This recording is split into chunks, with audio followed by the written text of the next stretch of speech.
NK Bangla audio ও আলোচনা ক্লাসে আপনাদের স্বাগত। আজকে আমি পাঠ করব দশম শ্রেণীর সাহিত্য সঞ্চয়ন থেকে রাজশেখর বসুর লেখা বাংলা ভাষায় বিজ্ঞান। যাদের জন্য বিজ্ঞান বিষয়ক বাংলা গ্রন্থ বা প্রবন্ধ লেখা হয় তাদের মোটামুটি দুই শ্রেণীতে ভাগ করা যেতে পারে। প্রথম, যারা ইংরেজি জানে না বা অতি অল্প জানে, অল্প বয়স্ক ছেলেমেয়ে এবং অল্প শিক্ষিত বয়স্ক লোক এই শ্রেণীতে পড়ে। দ্বিতীয়, যারা ইংরেজি জানে এবং ইংরেজি ভাষায় অল্পাধিক বিজ্ঞান পড়েছে। প্রথম শ্রেণীর পাঠকদের বিজ্ঞানের সঙ্গে পূর্ব পরিচয় নেই। গুটিকতক ইংরেজি পারিভাষিক শব্দ হয়তো তারা শিখেছে, যেমন typhoid, iodine, motor, croton, zebra. অনেক রকম স্থূল তথ্যও তাদের জানা থাকতে পারে, যেমন জল আর কর্পূর উবে যায়, পিতলের চাইতে অ্যালুমিনিয়াম হালকা, লাউ কুমড়ো জাতীয় গাছে দুরকম ফুল হয়। এই রকম সামান্য জ্ঞান থাকলেও সুশৃঙ্খল আধুনিক বৈজ্ঞানিক তথ্য তারা কিছুই জানে না। এই শ্রেণীর পাঠক ইংরেজি ভাষার প্রভাব থেকে মুক্ত। সেজন্য বাংলা পরিভাষা আয়ত্ত করে বাংলায় বিজ্ঞান শেখা তাদের সংস্কারের বিরোধী নয়। ছেলেবেলায় আমাকে ব্রহ্মমোহন মালিকের বাংলা জ্যামিতি পড়তে হয়েছিল। এক নির্দিষ্ট সীমাবিশিষ্ট সরলরেখার ওপর এক সমবাহু ত্রিভুজ অঙ্কিত করিতে হইবে।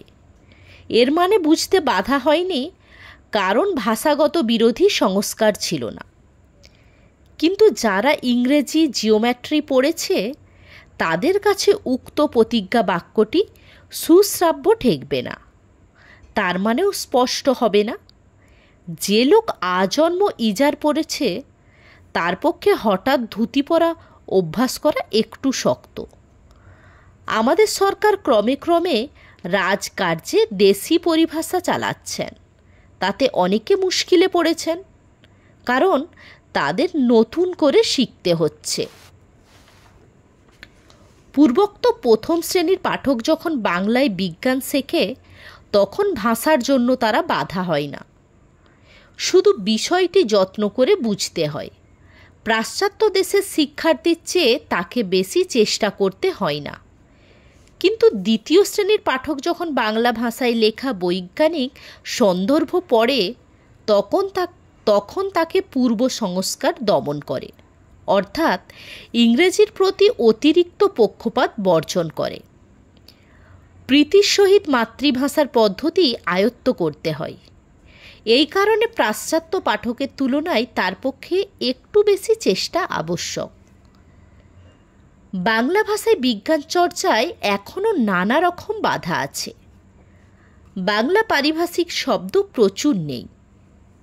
অনেক বছর পূর্বে বঙ্গীয় সাহিত্য পরিষদের সঙ্গে সংশ্লিষ্ট কয়েকজন বিদ্যোৎসাহী লেখক নানা বিষয়ের পরিভাষা রচনা করেছিলেন।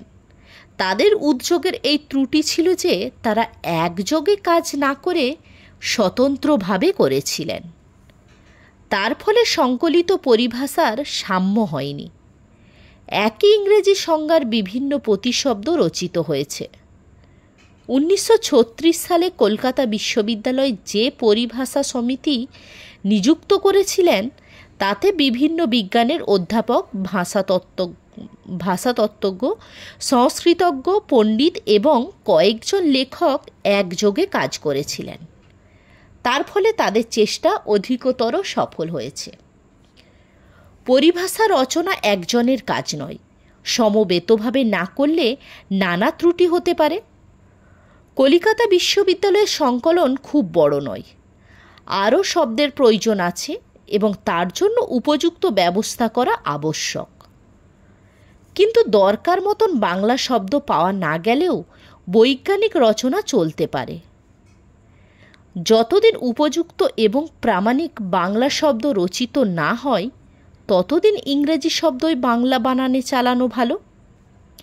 বিশ্ববিদ্যালয় নিযুক্ত সমিতি বিস্তর ইংরেজি শব্দ বজায় রেখেছেন। তারা বিধান দিয়েছেন যে নবাগত রাসায়নিক বস্তুর ইংরেজি নামই বাংলা বানানে চলবে, যেমন অক্সিজেন, প্যারাডাইক্লোরোবেনজিন।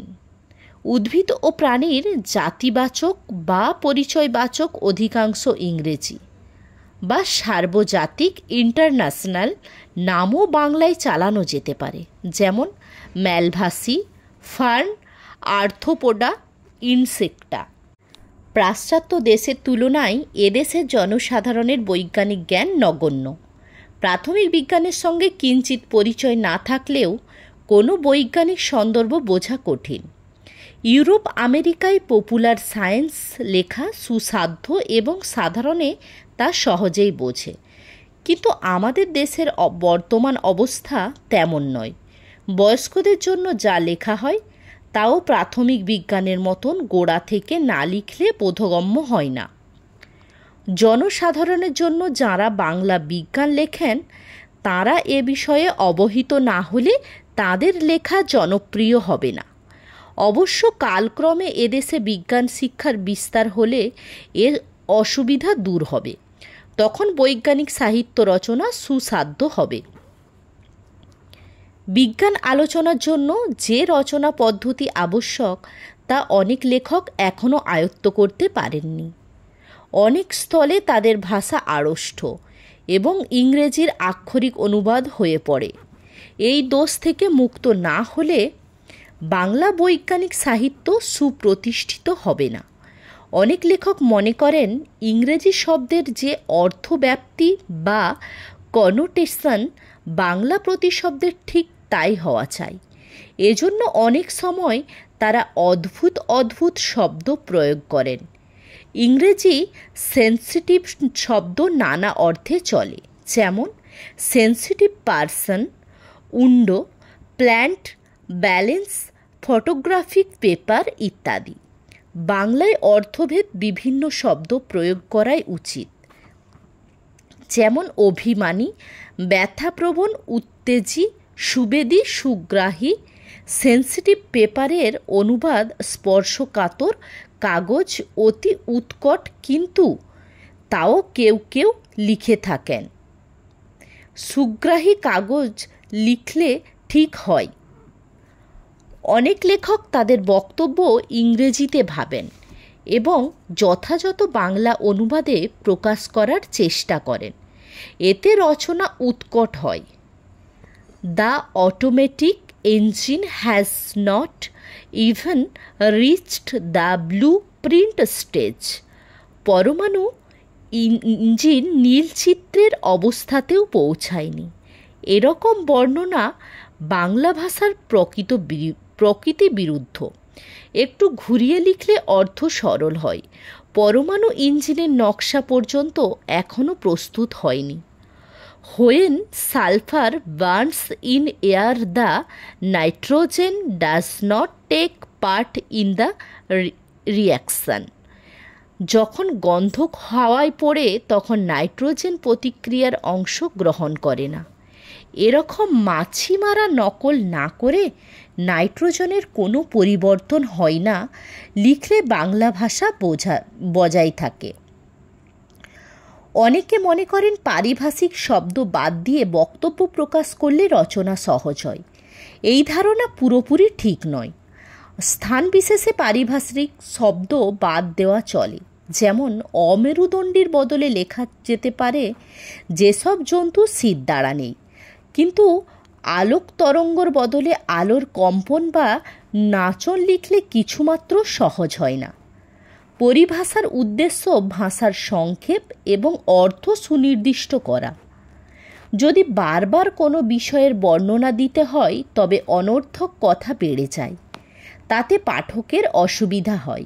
সাধারণের জন্য যে বৈজ্ঞানিক সন্দর্ভ লেখা হয় তাতে অল্প পরিচিত পারিভাষিক শব্দের প্রথমবার প্রয়োগের সময় তা ব্যাখ্যা এবং স্থলবিশেষে ইংরেজির নাম দেওয়া আবশ্যক, কিন্তু পরে শুধু বাংলা পারিভাষিক শব্দটি দিলেই চলে।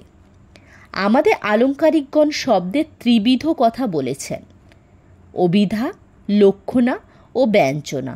প্রথমটি শুধু আবিধানিক অর্থ প্রকাশ করে, যেমন দেশের অর্থ ভারত ইত্যাদি, অথবা স্থান, কিন্তু দেশের লজ্জা। এখানে লক্ষণীয় দেশের অর্থ দেশবাসীর। অরণ্যর আবিধানিক অর্থ বন, কিন্তু অরণ্য রোদন বললে ব্যঞ্জনার অর্থ হয় নিষ্ফল খেদ। সাধারণ সাহিত্যে লক্ষণা বা ব্যঞ্জনা এবং উৎপ্রেক্ষা, অতিশয়োক্তি প্রভৃতি অলঙ্কারের সার্থক প্রয়োগ হতে পারে, কিন্তু বৈজ্ঞানিক সাহিত্যে যত কম থাকে ততই ভালো। উপমার কিছু প্রয়োজন হয়, রূপকও স্থল বিশেষে চলতে পারে, কিন্তু অন্যান্য অলঙ্কার বর্জন করাই উচিত। হিমালয় যেন পৃথিবীর মানদণ্ড। কালিদাসের এই উক্তি কাব্যেরই উপযুক্ত, ভূগোলের নয়। বৈজ্ঞানিক প্রসঙ্গের ভাষা অত্যন্ত সরল ও স্পষ্ট হওয়া আবশ্যক। এই কথাটি সকল লেখকের মনে রাখা উচিত। বাংলা বৈজ্ঞানিক প্রবন্ধাদিতে আর একটি দোষ প্রায় নজরে পড়ে, অল্পবিদ্যা ভয়ঙ্করী। এই প্রবাদটি যে কতটা ঠিক তার প্রমাণ আমাদের সাময়িক পত্রাদিতে মাঝে মাঝে পাওয়া যায়। কিছুদিন আগে একটি পত্রিকায় দেখেছি অক্সিজেন বা হাইড্রোজেন স্বাস্থ্যকর বলে বৈজ্ঞানিক যুক্তি নেই। তারা জীবের বেঁচে থাকবার পক্ষে অপরিহার্য অঙ্গ মাত্র, তবে ওজোন গ্যাস স্বাস্থ্যকর। এই রকম ভুল লেখা সাধারণ পাঠকের পক্ষে অনিষ্টকর। সম্পাদকের উচিত অবিখ্যাত লেখকের বৈজ্ঞানিক রচনা প্রকাশের আগে অভিজ্ঞ লোককে দিয়ে যাচাই করে নেওয়া। আজকের পাঠটি এখানেই শেষ করলাম। সাহিত্য সম্পর্কিত কোনো গল্প, উপন্যাস, প্রবন্ধ, নাটক কোনো কিছু আপনাদের প্রয়োজন হলে অবশ্যই কমেন্টে জানাবেন।